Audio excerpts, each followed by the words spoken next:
Good afternoon. Today, March the 7th of 2025. Welcome to an exclusive live interview on the CIC press team, and we are definitely streaming live from Kathama, Northern Province, where we are anticipating the commemoration of the International Women's Day tomorrow with His Excellency the President Hakainde Hichilema, where he will surely press that particular event. In the studio right now, I have Gender Division Permanent Secretary, Mrs. Mainga Kabita, and to host her, my name is Mpuka Jackson Nawa. Yes, good afternoon, Mpuka. Good afternoon. Yeah, how is the day going? The day is going so well. We started the day with a hyper event this morning, and we had a march past in preparation for tomorrow. And of course, the entertainers had their own rehearsal. So basically, everyone who's supposed to participate tomorrow participated in the rehearsal. But other than that, we also had prayers in the morning, and in attendance, we had the Minister for Northern Province, and we also had the Secretary to Cabinet. We had the Permanent Secretary for the province, Northern Province, and we had a couple of DCs, including the DC for Kathama. So it's been very busy since morning. In the afternoon, the activities continue. We'll be setting up for the exhibitors, because I'm sure you're aware that we're going to have exhibitors. So we'll have quite a number of women who are actually showcasing what they're able to make with their own hands. Speaking of tomorrow's commemoration for the International Women's Day celebration, the theme states for all women and girls' rights, equality, and empowerment. So, in as much as we are delving into that particular theme, just kindly tell the viewers out there what gender division is about, because some of them might not have the primary knowledge of the mandate of gender division. So basically, what is the gender division related to? Okay, firstly, let me mention that in the past, I'm sure you know that it was a ministry, but even before it became a ministry, it's actually coming from very far.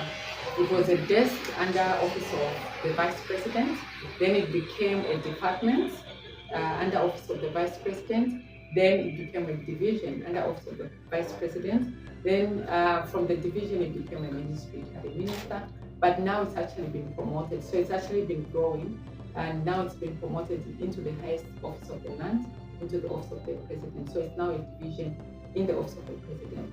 I know that when people hear that it's a division, because they think a division is lower than a ministry, but the division is actually sitting in the highest office, which is office of the President. So our mandate remains that of the ministry. The way the mandate of the ministry was before is what we have carried on. Only that the President has made more pronouncements, so our mandate has actually increased. And also just to let you know that as a division, we've actually achieved more than what the ministry achieved. For example, in the structure of the ministry, they had the positions of officers at provincial level, because as you are aware, gender matters don't happen at national level. They happen in our homes. So that is at local level. So if someone is raped, let's say in Chirundu, and then you are calling someone at national level to fix that problem, to make sure that that person gets justice, and you are calling from national level and you're trying to coordinate from Lusaka to make sure that the court within that area attends to that child, the hospital examines that child, the police opens the docket, it just can't work. So the division has actually been given the Treasury Authority for the first time. Gender has Treasury Authority to employ at provincial level. So we have made so much progress. We have employed officers in all the provinces. But that is not enough. We requested through the President, who is the Minister of Gender, to also employ, to give us officers, just like the way he's obviously giving officers to Ministry of Health, and also teachers. So we've equally requested for officers to be employed at district level. So this is what we're working on this year. We have been given that authority as well. So we'll be employing at district level. Because, when gender officers are present at district level, that means when there are issues to do with justice, then they're able to handle at that point. But maybe to also expand on that, we have fast track courts.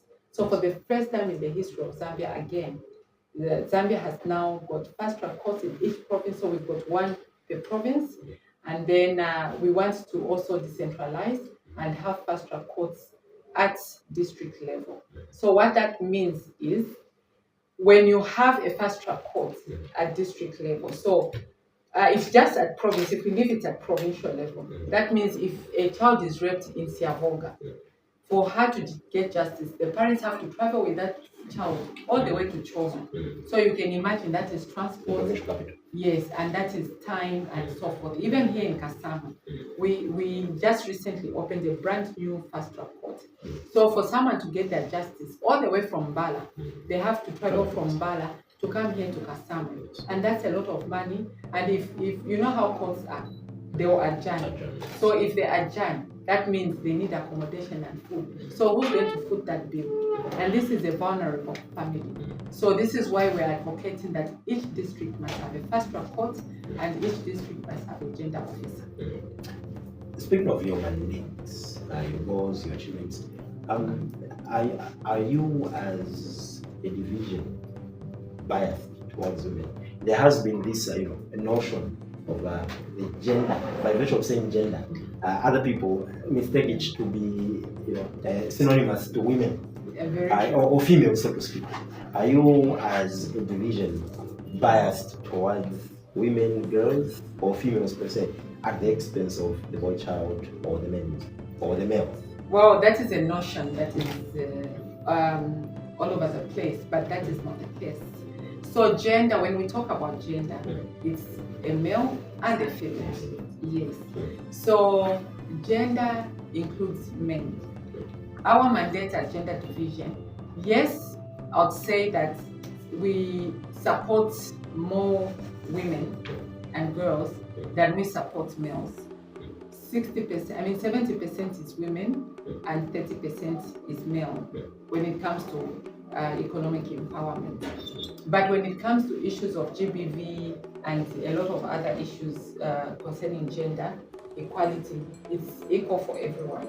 So the reason why we actually consider more females than we consider males, for example, if you actually go to the Ministry of Education website, you will see that when people are enrolling at grade 1, they're enrolling their children at grade 1, the number is very high. Then when you get to the end of the race in grade 12, the number of females drop. Why? Because when if the two students are having an affair, the one who gets pregnant is a female. If there's anyone to get raped, in most cases, I know that there's sodomy going on, but in most cases, the girls are the ones that get raped. And when they get raped, they lose their confidence. Their self-esteem is affected, so they tend to withdraw. So they don't want to go to school. They don't want to mingle with other people. So this is the reason why you see that we are pushing the agenda of the girl child to remain in school. So the president, under office of the president, we actually have a project called Keeping Girls in School, which is being implemented by Ministry of Education. And this is actually a push to ensure that the girl remains in school. So we keep the girls in school. They are supported even with their sanitary and so forth. And then this is another area as well. So you find that sometimes when a girl child is just starting to menstruate, and maybe they're in class, she didn't know, she's never gone through this in her life, and then she messes herself up. The moment she stands, the boys and everyone, including the girls, in fact, don't laugh at her. The moment you laugh at a girl who has messed herself up, she will not want to go to school. So she will drop out of school, you see. Then again, we are talking about child marriages. We are pushing the agenda of ending child marriages. You find that some parents are still marrying off their children. So if they have to marry off, it's a girl child who's getting married at a younger age. It's rare that you find a boy child being married off. So all these aspects are the aspects that make the girl child drop out of school. This is why you see that at the beginning, as I said, the numbers of the girls who are enrolling is high because the majority of the population is female. So you see the number is high, but when you get to the end, they would have dropped out because they're pregnant, because someone was left at school after menstruating, because someone has been married off at a young age. Yes, but this is not to leave the boy child behind. We are working on projects similar to keeping girls in school for the boys, because again, we do not want this educated girl, well-behaved girl, well-taught girl to get married to a boy who's going to be a perpetrator. Yes, because if the boys are also not taken care of, you see that the boys will marry that girl, and this is when GBV will not end. Because sure, that child, we even see it as a result of these junkies. Yes, they become junkies, they marry and become perpetrators and so forth, and then they're teaching their children bad manners. So that is not what we want for our society. So we are working very hard. Right now, we do work with ZCP, we work with the UN agencies, and we have programs. There's a program in particular we call coaching boys into men. So the boys are being coached into men to be good citizens. And there are a lot of other projects that we're actually developing with our cooperating partners. And we're talking about the UN machinery in Zambia and also the civil society organization. You've spoken of a concern that has been developed where enrollment of the girl child is concerned, where when enrolling the girl child at the first grade, or in the first grade, the numbers are high. When it comes to the girl-boy ratio, the females are basically high. But when it comes to grade 12, which is the last, or form 6, as it is now, the ratios are in favor of the male child. So what are some of the milestones that your division have achieved in the last 3-4 years of existence under your reign with regards to focusing or alleviating the challenges that have been faced by the girl child as well as the boy child? We have achieved quite a lot of things. First of all, I'm sure you're aware that the president is the in-child marriage champion at AU level. So the whole Africa is actually the in-child marriage champion. And then, other than that, he doesn't work alone. He actually works with all the chiefdoms in the country, all the 288 chiefdoms in the country. So the chiefs and the chieftainnesses are his vices. So he's a champion at Africa level, and then they actually handle most of the groundwork for him at the local level. But we don't just work with the chiefs or the chiefdoms. We also work with the religious leaders. So it's actually a big machinery that is interlinked. So we also work with the church organizations, where we engage them, we train them. We normally have a lot of trainings, capacity building for all the church leaders and traditional leaders, and we guide them on how they can engage their people and so forth.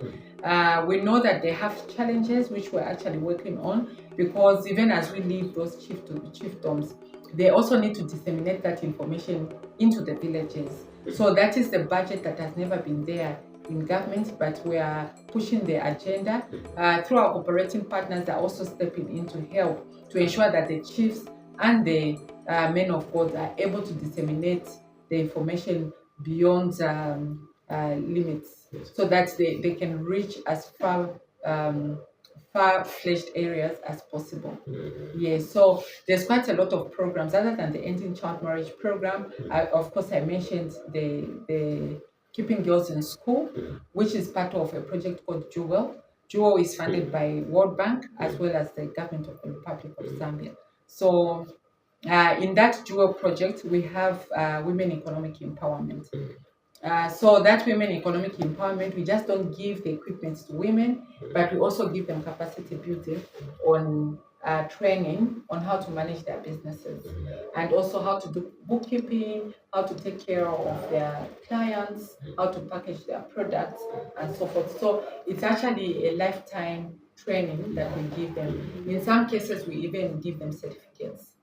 Yes, and then on top of that, we give them the starter pack, and they start their businesses. But we just don't leave them there.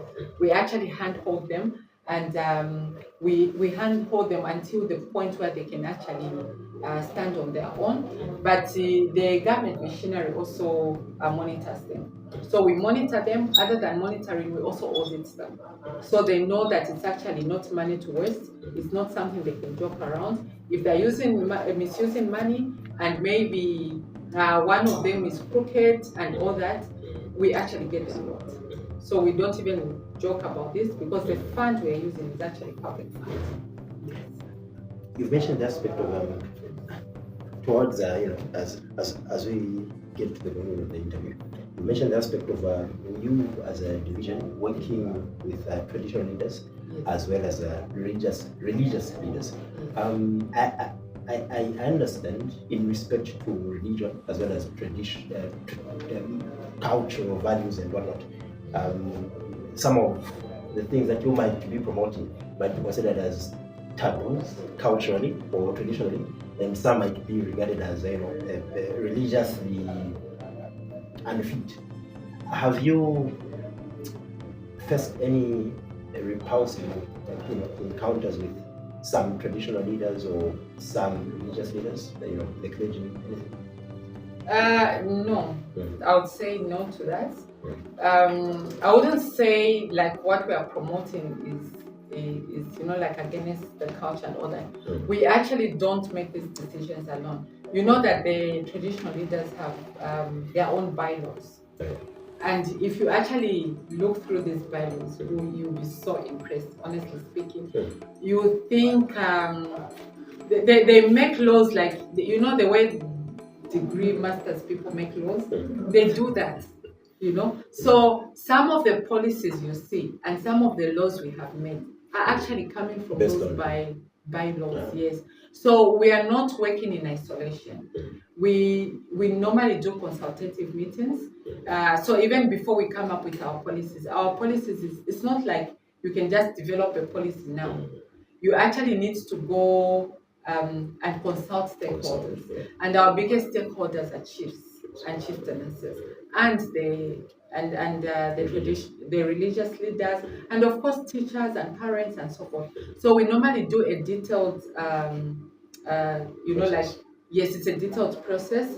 It's a very wide consultative process, and we get information from there, and that is the information we use to develop the policies. And of course, every ruling party has their own policies. They have their own vision because before the president became the president, he gave certain promises to the people. So when he becomes the president, there's no ways that he can keep, because the people voted him based on those promises. So there's no ways he can move away from those promises and do something else. So it's that information, the things that he promised the people, and of course the stakeholders' opinions.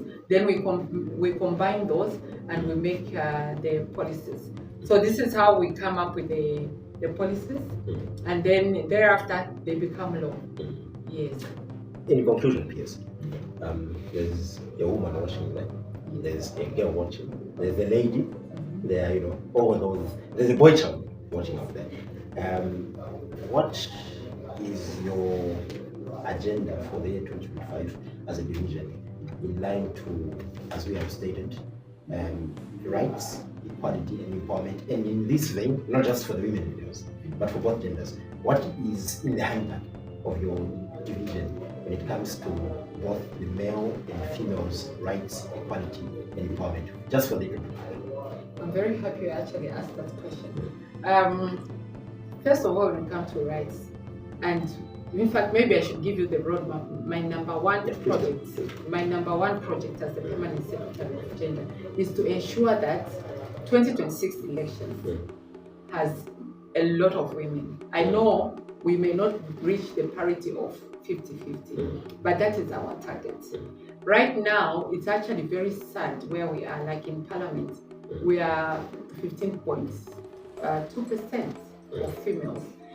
At local government level, we are only 7%. That is very sad. Like it's unacceptable.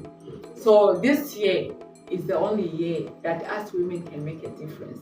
And this is why I have made women, like the push for women in politics, my business for this year. So we want to ensure that we actually call upon all the decision makers, all the political leader decision makers, when they're adopting, during the adoption process, they must consider women. And then government as well, I know that there will be talks, or rather talks are going on about delimitation. Even as we do our delimitation, the new constituencies, they must consider female candidates. Yes, that is very important because we signed to a lot of protocols, international protocols, and now we have an Agenda 2030 that we have to meet. This is a UN agreement. Yes. So us as a country, if we're going to remain behind, then we're not going to reach. By the time we get to 2030, we're not going to have the numbers. And the only way for us to actually achieve these numbers is during the general election. So between now and 2030, there's only one general election. So if the women are not given an opportunity now, then we're not going to reach that parity. If we're not going to go through that process, then we should consider the quotas, because other countries have quotas. Tanzania has quotas. Look at how Zimbabwe is doing. Zimbabwe is already at 40% of female in parliament. Look at Rwanda. Rwanda is at 63% of female in parliament. So when you bring women at the decision-making table, you will see it's like you, a man, when you are married. Before you get married, you don't even know where your socks are. You don't even know what you're going to eat tonight. You know what I mean? The moment you bring a woman in your home will be organized. You will know that my socks, if I look for stockings, they're in this drawer. Everything is organized. So it's the same at national level. So we need to bring in women at national level so that even the decisions are made at that level. And not to say that to disrespect men in one way or another, but I'm just saying the facts. Women are very honest people. They're very honest human beings. When you give a woman a fund, a small fund, this woman will make sure that the budget is really up to speed. Yes, they'll make sure the children have eaten. She'll actually put herself last. She'll make sure the grandparents have eaten, the parents have eaten, the husband has eaten. And then by the time she's remembering she needs to eat, everything has finished. That is how a woman's nature is. So imagine when we have more women at the decision-making table. So this is very important. Or appoint the people who are supposed to be appointed, adoptions and all that, women must be considered, because that is now empowerment. That is their right as well. That's what this thing is all about. Equality. Yes, equality, their rights and empowerment. Because even as you do that, you are giving a job to a woman. You've empowered her. You've empowered the nation. Lastly, yes or no? Are you for the 50-50, the 50-50 parity level when it comes to jobs, when it comes to elections, when it comes to politics, governance, everything? Are you for the 50-50 rationale? 100%. In fact, I'm for 101% female. Yeah. Then 99%. 101%. I'm for that idea. But I'll be happy to actually see 51% female and 49% male. Yes. Anyways, you have heard it for yourself. He who finds a wife finds a good thing and obtains favor from the Lord. I have been hosting a gender division permanent secretary, Mrs. Mainga Kamika, on the CIC Press Team Facebook page right here in Kasama, where we shall be commemorating the International Women's Day tomorrow, the 8th of March 2025, which falls under the theme for all women and girls' rights, equality and empowerment. We will be streaming that particular event live tomorrow from morning till the day says enough is enough. So I'll be on standby as we bring to you more exclusive interviews prior to that particular event, which will be happening tomorrow. Madam Queen, it's been a pleasure. Thank you very much, and I'm looking forward to seeing you tomorrow. Surely. Tomorrow is going to be an exciting day. We're inviting all of you to come and join us, and wherever you are in the country, you can also celebrate in your specific provinces, but you're all welcome to come and join us. Thank you so much. So once again, get everything, exclusives, news, breaking news, international news, sports, whatever you need, as long as news, it is considered as news on the CSC Press Team. My name is Mbuka Jackson Lawa. Peace out.